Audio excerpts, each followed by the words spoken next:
If you're struggling to hold a handstand and you cannot balance it, then if you watch this video, the handstand will become so much easier to hold and you'll finally unlock it in no time. So let's get to the video.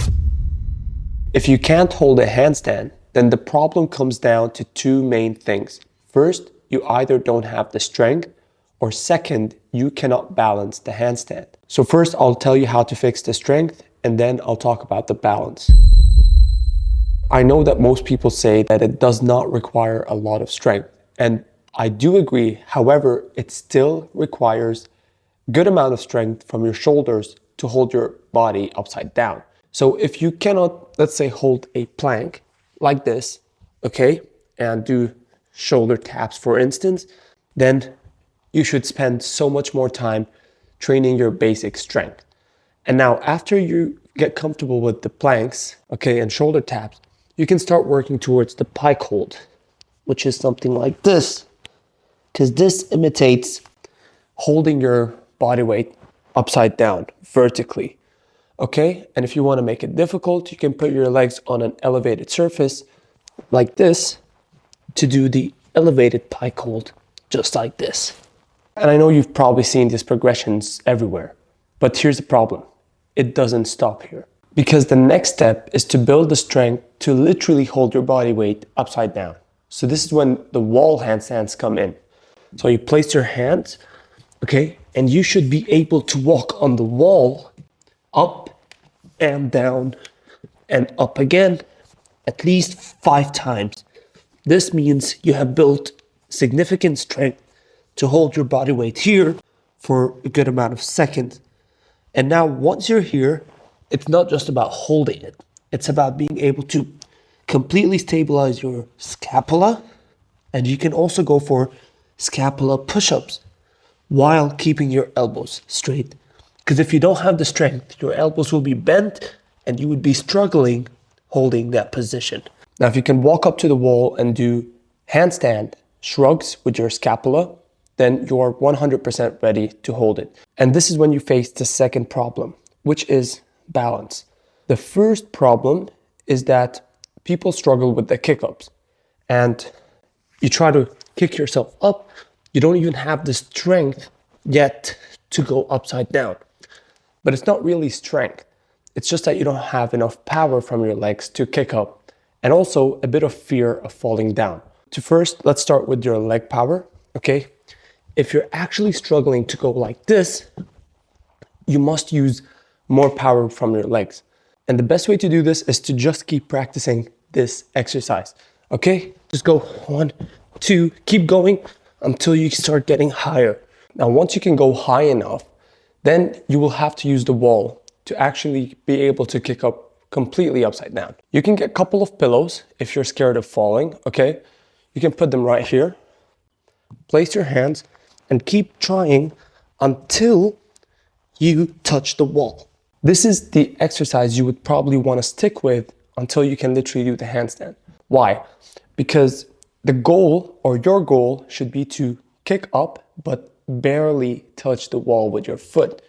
Because if I can kick up from here and barely touch my foot, this means I can actually kick up an open space and probably hold it for at least a few seconds. Now, the most important thing is the moment you get used to kicking up and barely touching the wall, it's to take our foot away from the wall and literally hold the handstand. So I go down, I kick up and barely touch the wall. Now, I still have my left foot on the wall. All I'm gonna do is slowly take it away from the wall, try to hold it, and you'll probably fall back down again, and you keep trying it. Because if you can do that on the wall, this means you can do it in open space. So it will look something like this. And then you try to extend your legs. But here's the funny thing.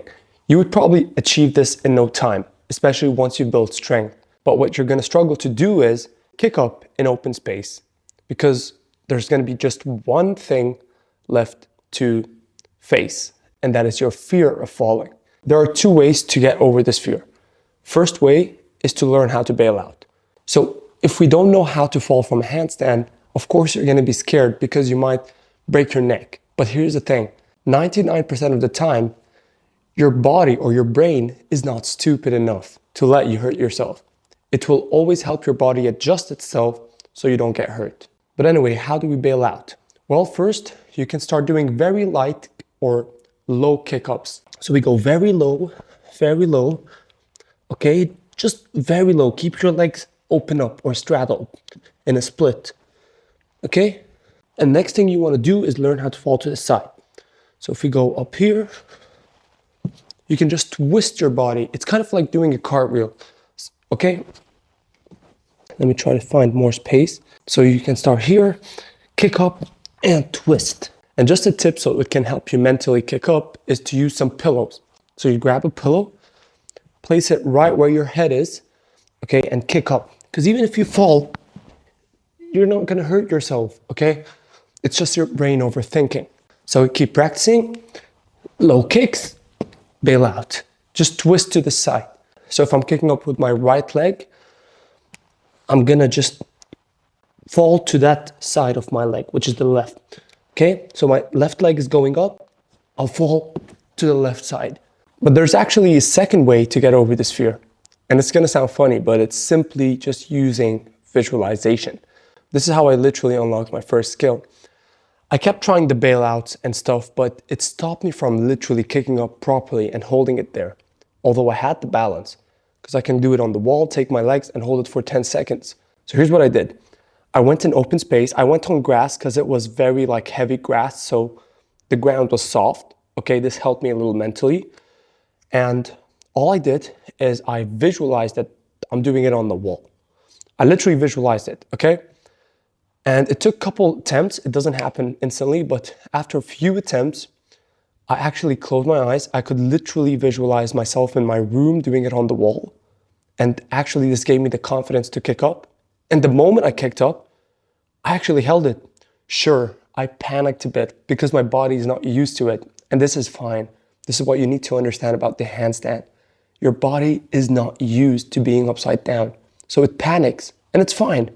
This is why you have to keep practicing, because learning the handstand, in my opinion, is more about having courage rather than having skills or strength. Now, of course, if you follow proper programs and proper methods, and if you have someone coaching you, you will actually unlock it so much faster, just like the people who joined my Bodyweight Beast Academy and unlocked it in the first 2 weeks. So if you really want to unlock the handstand ASAP, click on the link down below, join my academy. I'll be there to help you and you will get the handstand in no time. Now, there are still few things I did not cover up in this video about balancing a handstand. So if you want the full details and guide, I spoke about it in this video. You can check it out and I'll see you there. Have a good day.